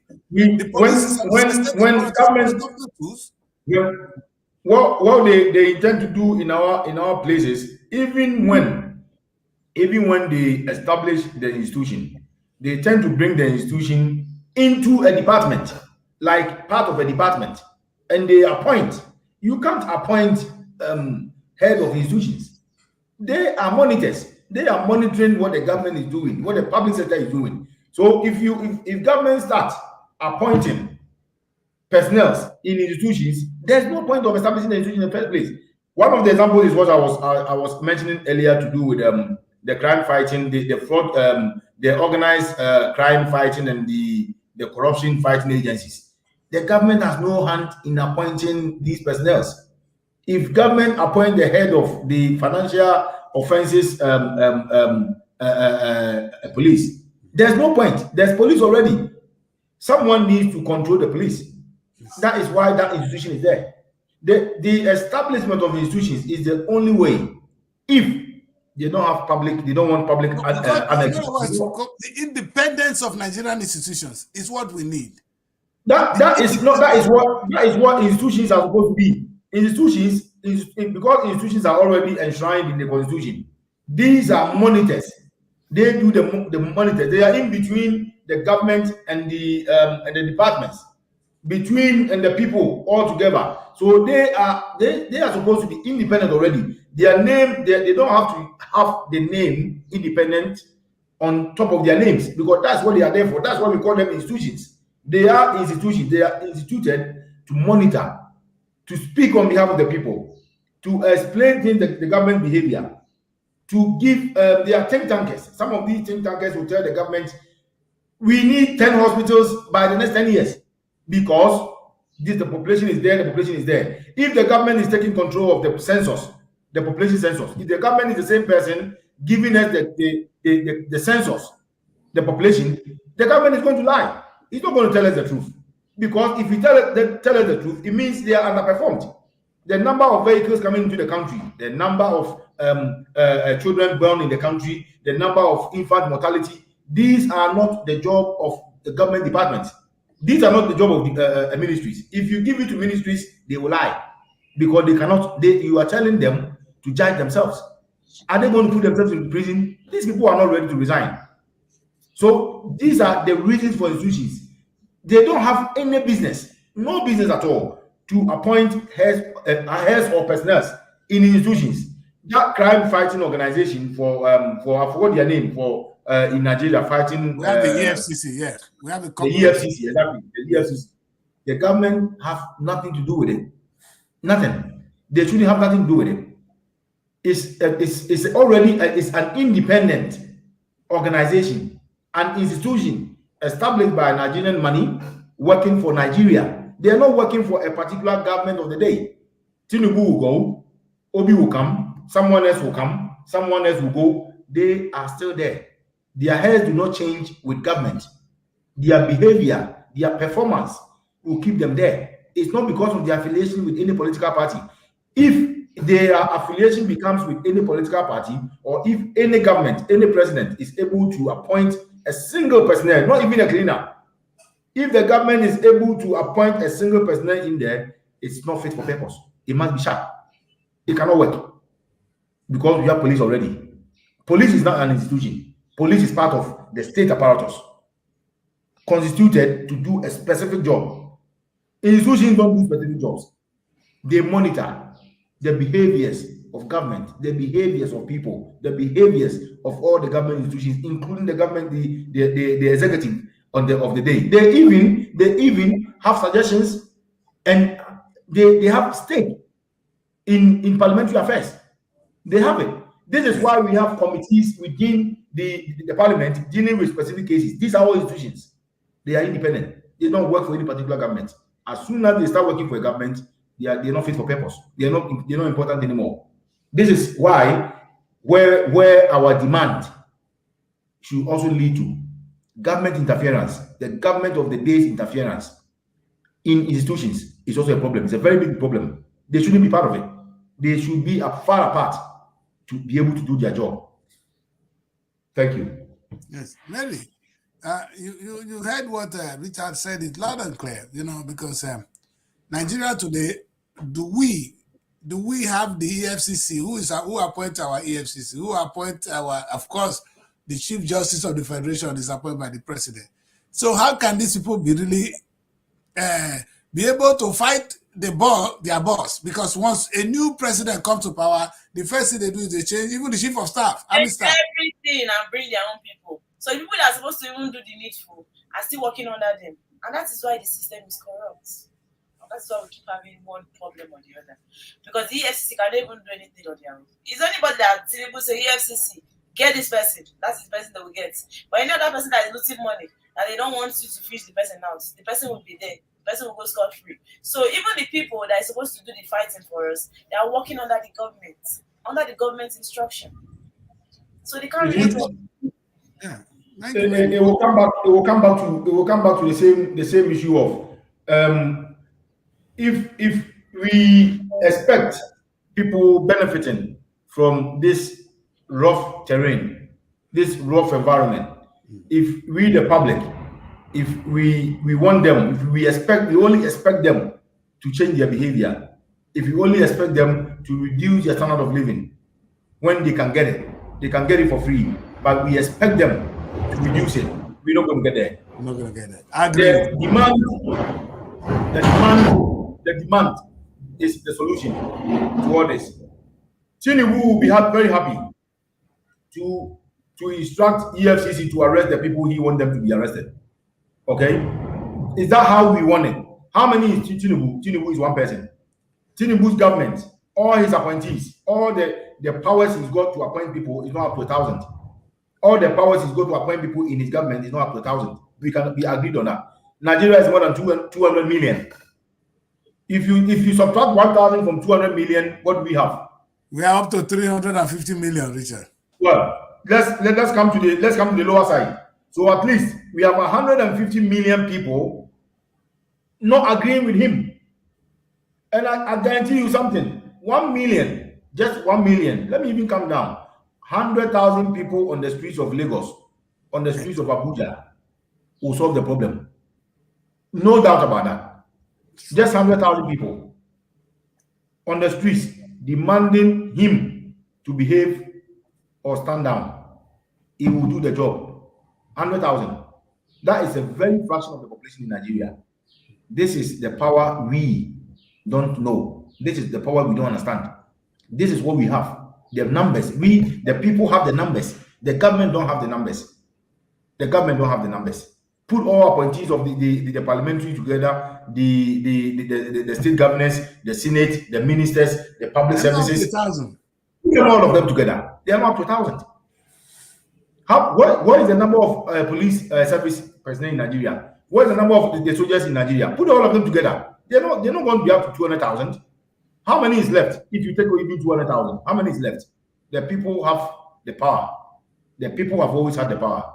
This is the calculation they done in Hungary. This is the calculation they done in Romania. They done this calculation. They knew a very fraction of the people can fight against the government. We are not going with any political party. We are going as a people. As a people. We're not going with a political party. We're going as a people to demand to take the country back. We want our country back. Tinubu don't own Nigeria. Nigeria was there many years before Tinubu was born. And you go, Tinubu was born, Nigeria was there. Nigeria will still exist. Yes. And when Tinubu will be gone, Nigeria will remain. What a good place to go on a quick break. We'll be right back. And it's really important. The question is, how do we demand from this government that is so distant from us? That's what we're talking about today. We've agreed that we need to have a periodic election, which we are doing, which is flawed. Of course, they're not going to listen to us. And sometimes, really, we are typical Africans or typical Nigerians. Let's put it to us. Rather than going out to demand the change, we go to church to go and ask God to come and change what God wants us to change. And anytime you bring that in, I don't want to diverge because that will take the argument to a whole different scope.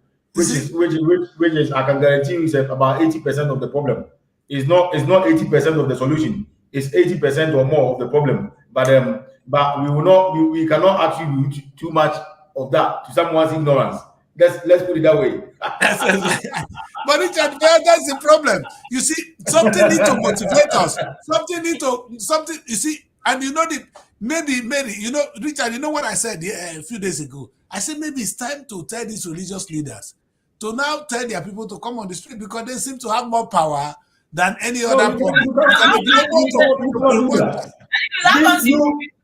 That have the same belief with you towards church, that always have something to say against the church. Why? No. I'm saying maybe, I didn't say anything against them. I said they have the power to make the change, to make the demand. You are calling them priests. We don't have no priests nowadays. They are businessmen. We don't have priests. The behavior of a priest does not reflect on any one of those you call priests on the continent of Africa. None whatsoever. They are playing God. In fact, they are playing God on earth. So that's what I'm saying. Richard, don't go there. I'm choosing. I said I'm coming tomorrow with one church. I'm choosing. That's what is going on. Richard, no, it's awful. But what I'm even saying now is I'm going to beg them, because sometimes when you cannot defeat a particular people, you join them. Maybe I'm saying that we should ask Oyedipo. We should ask the Redeemer. Because these are congregations of millions. He's not going to do it, because what you are saying is going to disturb their income. They're not going to do it. Telling people to go out on the street to protest means they're not going to work and bring their collections and their tithes. They're not going to do that. Yes. It appears they will be telling them. As a Christian, you have to be calm, you have to be obedient. But that is not what they are trying to say. What they are trying to say is, if you go out there to protest, you can't go to work. No, if you don't go to work, you cannot come to church and give the money. That's the downside to it. Listen, they seem to have the power. They seem to have the power, Richard. Of course. It's peace, support violence. Peace. Wait, Mary, was Jesus Christ peaceful? Yes, he was. He was why did they kill him? Jesus Christ was against the establishment. There was a time Jesus Christ went into the house of God and threw them away. The man was angry. To look as if your own judgment is right. This is what you get when you have a distorted history. That's what we have. If you have history distorted, the understanding becomes very wide, so people can choose wherever they want to belong to. Exactly. But I guarantee you, they will not do it. To go to the street and fight, or to go to the street and cause any violence. Mary, what is violence? What is violence? They're taking people to heaven. If you're taking people to heaven, it means you want to go to heaven, right? Mary, okay, taking money from the people every Sunday is not violence. The non-church goers. It's only the non-church goers. Violence.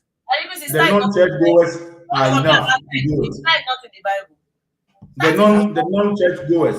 The non-church goers are enough. Jesus Christ throw the people playing gamble in the church. It's not in the Bible, Mary. Did you read that portion of the Bible?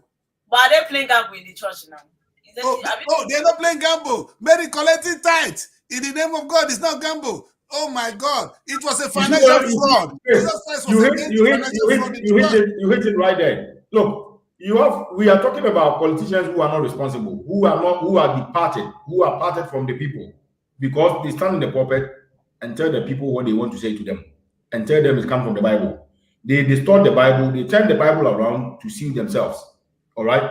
This is where corruption is starting from there. All things being equal, if pastors were really taking people to heaven rather than a commercial franchise, we wouldn't be talking about this, because they are part of the problem. They are not part of the solution. They are absolutely part of the problem. Lies, distortion, the truth extortion. is, maybe we'll wake up one day and find out that heaven is actually here on earth. Because maybe some people live in heaven on earth, while some live in hell on earth. Do you agree? That's true. Some people are in heaven on earth. In this part of this world, part of the world is heaven. That's why some people will die to leave Africa to the United States to go and live in heaven. I think the Jehovah Witness make it simple. They make it clear, isn't it? Heaven and hell is here. What the distortion I'm talking about is it whether we die or we will be facing it whilst we are alive? No, This Mary, is where the confusion is. Richard, I'm following Mary, who said pastors are taking us to heaven. What if heaven is in America? Why not help people to go to America or make the society like America?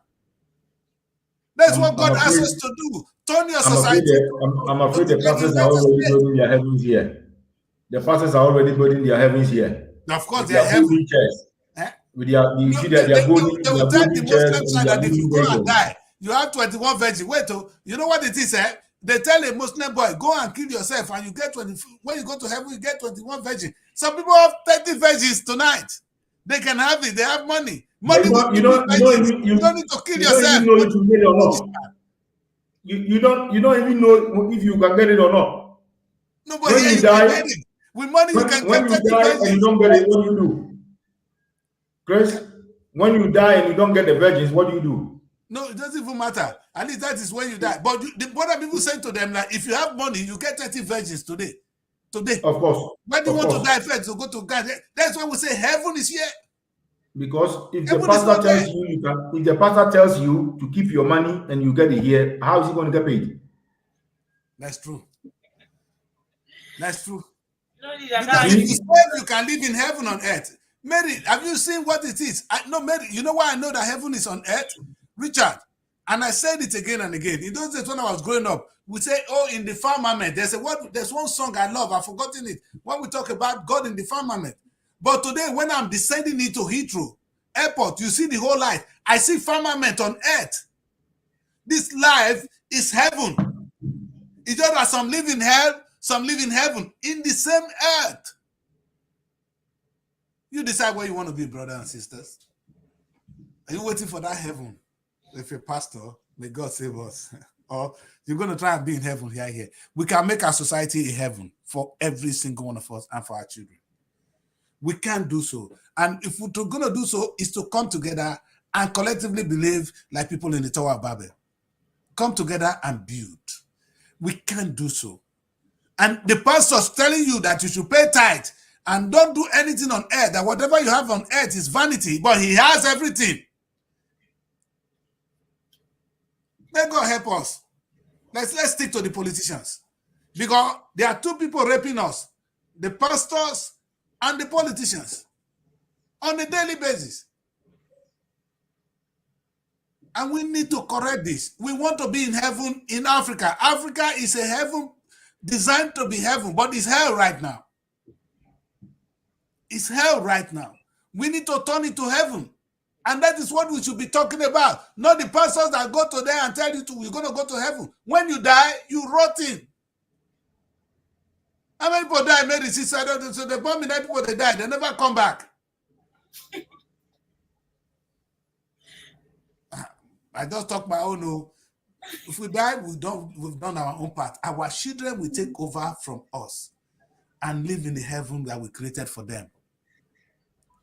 It's either we want to create heaven for them or we continue to create hell for them. But don't tell me God has done his own part. When God created, he created heaven and earth for us here, and he put us here.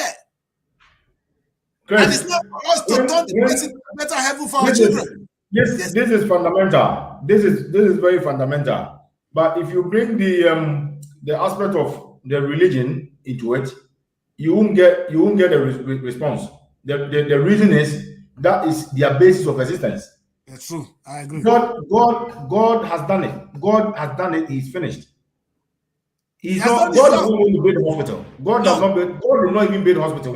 When in the olden days, when he was teaching people how to eat, how to wash their hands and all that, it is done. It's finished. He has done his job. Why are we here in Africa? Why are we here in Africa? Look at the dust, look at the bad roads, look at the bad hospital, the state of people's mind. Here in Africa, we are the people who worship God. Are we really worshiping God? We don't worship God. Don't use the word. We don't worship God. It doesn't look like we're worshiping We're God. not worshiping God in Africa. Because Which the God are people we who don't worshiping? go to church at all We're not are worshiping tithing. God. So what are we really doing? Are we being told we are worshiping God, or we are actually worshiping God? Someone has to come up with To worship God is to do what with a God says. solution. Cultivate the word. Turn the place to heaven. That's what God wants. This is earth, this is heaven. Turn your path to heaven. If you don't turn it to heaven and you're running to another man's land, you're serving God.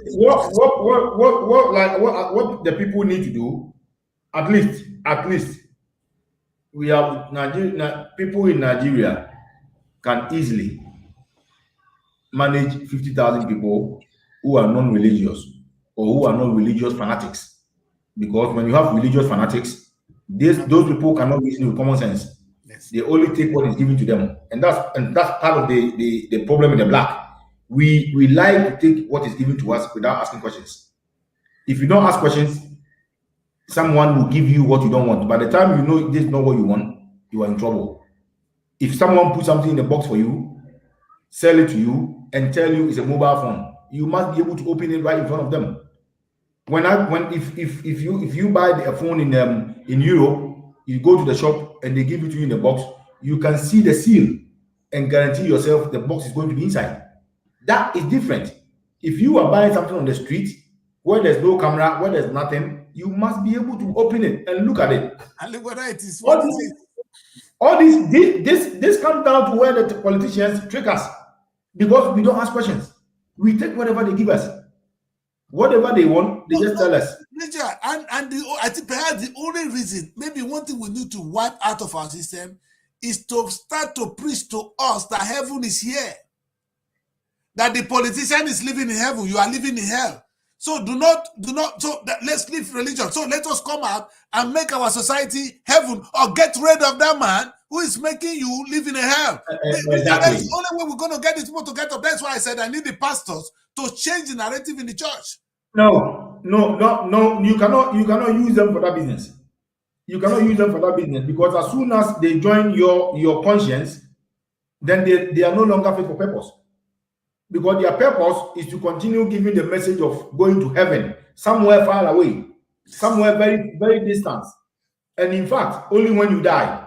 But that's why you did it. Only when you die. That's the funniest. Only when you die. The funniest thing is we don't want to die, Richard. That's where the trick is. That is where the trick is. So don't worry about anything. Just bring your money. Just worship God. Just suffer.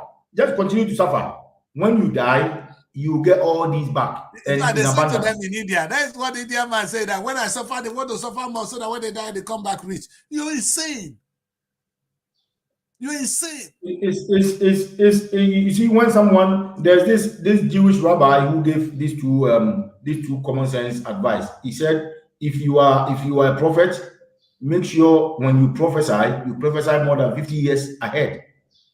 When you do 50 years ahead, what is going to happen is most of the people who heard your prophecy will be dead. Yes. If they are not dead, they cannot remember. Don't say, you know what? If you make it too short, you won't be responsible. It's a clever one. Yes. The second one is, when you are doing it, make sure you attach it to death, afterlife.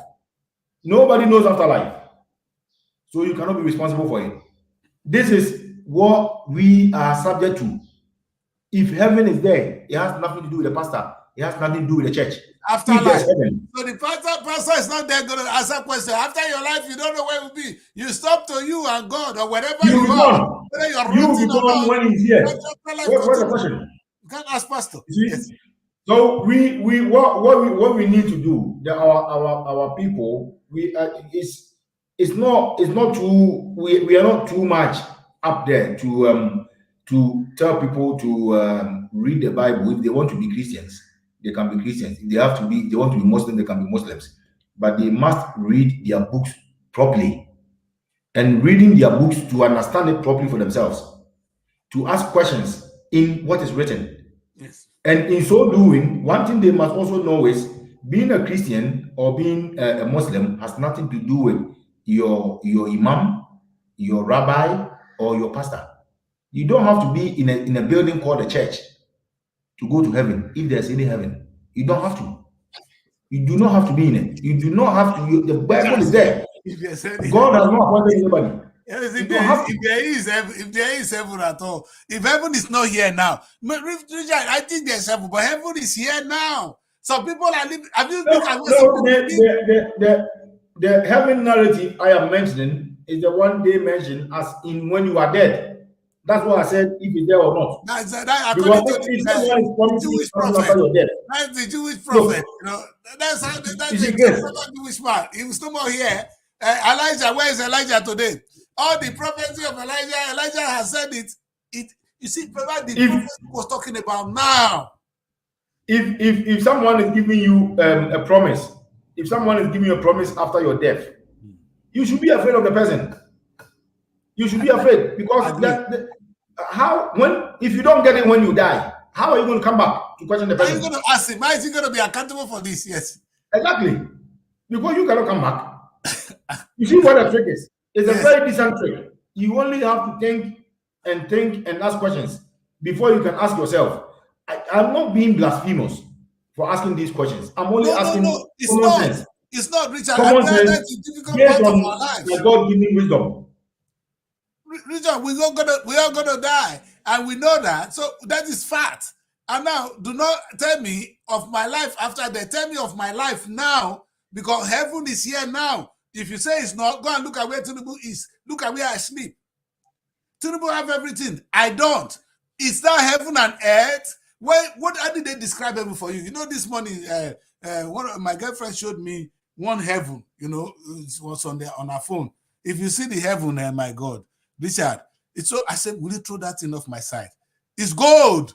It's all funny fantasy, you know. And I said, oh, has he been there? I don't know. It's a bedtime story. The poor woman believes that, and I can't blame her. It's bedtime story. It's in imagination. Yes, it's imagination. Why the heaven is actually here? You know what I told her? Why don't you go and look at where Michael Jackson was living? He was living in heaven. Why would the man of God, the so-called man of God, the pastor or the prophet, whoever they call themselves, why would they lie? Why would they make money? Why would they create bank accounts? Why would they take their children to good schools abroad? Yes. Why would they seek? Why they living when your pastor is actually living in heaven? Oyedipo has an aircraft, private jet. Why would they do that? Look at their waist. If they knew there's a heaven that is better than all this. Why are they buying? Why are they taking it? Why does it need the aircraft? They like you? Yes. Do they like you more than themselves? They don't like you more than themselves. Do they love their family? Do they love you more than their family and themselves? These are questions. Their children are in school. They are abroad studying. Your child can't go to school. You are going to heaven. We'll discuss that another day, Richard. So, and that is why we don't ask questions. The politicians are living in heaven. Our leaders, I don't want to call them, the people in power in Nigeria are living in heaven. You are living in hell. So when you go to church on Sunday, and pastor tell you of another heaven, ask them, which kind of heaven? Where that heaven they? What of the heaven when they here now? I won't leave my own here small first. God not say me cannot live for heaven. Let me have some part of this heaven so that when they get there, I'll continue to live in heaven. Or those that live in heaven here will not live in heaven when they get there. Is that what you're telling me? So anybody that live in heaven here will not live in heaven when they get to hell, to the second, I call that one, maybe that is the hell. When you die, I don't want to say this, so I don't know. Maybe because I don't know Nigeria exists. But how about reading the Bible and trying to understand it? That perhaps what they were saying is that there's heaven on earth. No, there's one guy now that is coming out in Nigeria. He's turning everywhere to heaven. You know what he said? He said in the beginning, they said God created the heaven and the earth. Listen to Richard. He said, where was God when he created the heaven and earth? He said, that place is where God is. It's not a place for man. God created heaven and earth here. I don't know what you call earth. What do you call heaven here? You see, this question pops up if you read the Da Vinci Code. This question pops up that when the Council of Nicaea sat down to combine the scrolls to become a Bible, one of the so-called intelligent people at that time asked the question, now we've completed the Bible. We said in the beginning God created heaven and earth. If in the future people become so clever to ask, where was God when he was creating heaven? What are we going to say? The head of the council, because they couldn't answer the question, said there's a special hell prepared for anyone who may ask that question. Amen. Amen. Amen. So maybe that's the Because best way to answer it. If you ask some stupid questions, you have a special hell for yourself. Okay, maybe that is that the Chris is not asking too many questions. Oh, I'm gonna go to hell. To hell with you. Well, this is where we're gonna try and put an end to the show, Richard. Thank you very much. It's always when I'm with you, I don't remember to go on commercial break. That is how funny it is. thank you. We just go on. You know, what it is. Let's see what we can do in the coming days. Yes. Listen, I'm we're going to always do more of service. this show, Richard. And thank you really for taking your time. I just Thank you wish very much. and here we are. Thank you. Thank you. No problem. Thank you. Thank you. Bye-bye. Right. So that's where we end the show today. It's been a very mind-blowing discussion. I know many of you wouldn't want to hear this, but the question is there heaven on the earth? Where's your heaven? Where's your earth? As you try to demonize me, this so-called governor-elect is automatically going into heaven. Why very many of you go and look at where you stay, you are in hell, whether you like it or not. Anybody that asks this question have a special hell, so I'm going to a special hell, so be it. Like Damino said, I'm quoting you, it's not that the Chris. This young man said, they said in the beginning, God created heaven and the earth. And they asked him, where is God? He said, where God was when he created heaven and earth. Now there you see there. God does not live in heaven. God does not live in hell, on earth. He created heaven and earth. He was somewhere when he created the heaven and the earth. That's where he is. He's not in heaven, he's not on earth. So if you want to live in heaven, find that heaven on earth here now. If you want to live in hell, continue to live in the hell you're living in. God has given us the opportunity to live in heaven while we're here. Are you still going to call on the same God to come and give you heaven? Maybe when we die, then we'll go to heaven. That's why I end my show. My name is Daddy Chris. I know today's show is not an easy one, and I will not say it again. Because they said anybody that say this will go to a special hell. May God help all of us. But while you are living in heaven, your members are living in hell. Be proud because you're smart. Because that's the meaning of heaven and earth. Do you know where Tinubu lives? You know his office? That's heaven. Where are you? You are in hell. That's why nobody can touch Tinubu. They can kill your family. Kidnapping, this and that. Somebody's living in heaven. Somebody's living in hell. Tinubu needs to die to go to heaven. He's in heaven already. But where are you? You are, okay, when you die, then you go to your heaven. But Tinubu is in heaven. May God save us. That's why I end the show. My name is Adi Chris. We're going to do one quick promo and we'll go to bed. Stay out of trouble. Don't go and protest unnecessarily. Demand heaven on earth. You can only do that for yourself and your family and your community. It got to a point in my life where I said, oh, yes, I may be successful doing this, but I will not be over-successful alone. I can buy a car for myself and I can drive my beautiful car. But my beautiful car is meaningless if I don't have a good road. So I want the society to grow. So me fighting for the society is not as if it's not a selfless thing. It's a selfish thing. Because I know a rich society guarantees my future. If I am old in the UK, I'm not going to be hungry. It's a place they're going to put me before I will die. That's a future secured. Where's yours? You're going to hungry until you die. That's a society that succeeds. When we say let Nigeria succeed, that's what we're talking about. A country when you are old, when your children even abandon you, you know you have a place to eat. They will take care of you till you die. Why do you think people are coming to UK to come and do care work? Who are they taking care of? It's the old people. That's a society that have a plan, that plans something for tomorrow. And that is heaven on earth. Dying in dignity. Never thinking of what to put in your stomach. How can you wake up in the morning and thinking of food in your mouth? It's unacceptable. Now, why we leave Tinubu? we should be putting Tinubu down and asking this business, this relationship between me and you to create heaven on earth here. We're supposed to create the heaven together. It's not only you. We need to be telling him the stake is high. You can't do it alone. We want to work with you to make sure we have heaven on earth. Whatever it is, all I'm saying, live on earth. Don't live in hell on earth. Live in heaven on earth. You see, let me use the word. The difference between earth, the difference between heaven, the difference between hell. The Bible made it clear. There's the earth, there's the heaven, and there's the hell. Some people, this earth is where God created. Because that's what I saw in the beginning. God created the heaven and the earth. I don't understand. The high and above, I don't know. The earth is what God created. But right inside the earth, there's heaven and there's hell. Some people are living in hell on earth. Some are living in heaven on earth.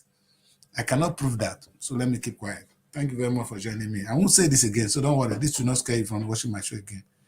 But now when you see young pastors now coming out, they are not coming up to collect money to come and watch them.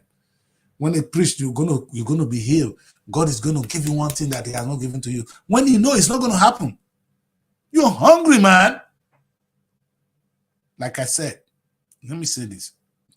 My Muslim brothers and sisters, they told you that when you go to heaven, you're gonna get 21 virgins.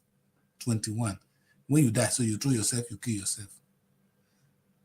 But some people have 21 virgins today. How did they get it? They have money.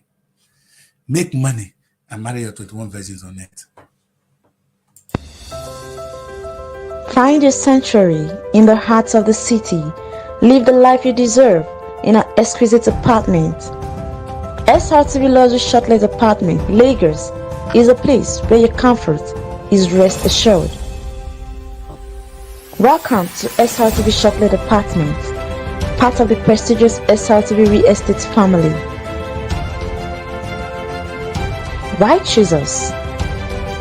Prime location, nestled in the heart of Lagos, close to key attractions, business hubs, and vibrant nightlife. Modern interiors, fully furnished, stylish apartment designed to provide the ultimate comfort. Luxury redefined, vacation perfected. 24/7 security. Enjoy peace of mind with round-the-clock security and CCTV surveillance. Top-notch amenities, high-speed Wi-Fi, smart TV, air conditioning, fully equipped kitchen, and lots more. Perfect for business travelers, family vacations, romantic getaways, special events, and more. Book your stay today and experience Lagos like never before. Call +234 8143 582856 or +447 4388 93190 or email us at realestate@superiorradioandtelevision.com. Srtv Shortlet Apartment, where comfort meets luxury.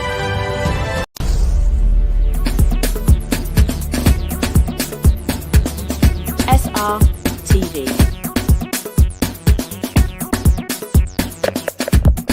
Innovative content.